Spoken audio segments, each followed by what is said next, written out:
పరమశివుడు తెల్లగా ఉంటాడు.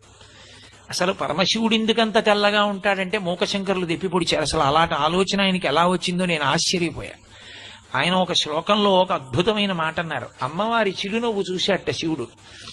ఎంత తెల్లగా ఎంత స్వచ్ఛంగా ఉంది నా భార్య ఆ నవ్వు అని అప్పటి నుంచి ఆయనకి తెలుపు మీద వ్యామోహం మొదలైందిట. మొదలై నివాసాన్ని తీసుకెళ్లి తెల్లని వెండికొండ మీద పెట్టుకున్నాడు. మా ఆవిడంత తెల్లగా లేదు అని తెల్లటి ఎద్దునెక్కేట. ఇంకా తృప్తి కలగల. తెల్లటి పంచె కట్టుకున్నట్ట. ఇంకా మనసు తీరలా. తెల్లటి విభూతి ఒళ్ళంతా రాసేసుకున్నట్ట. అయినా మనసు తీరలా.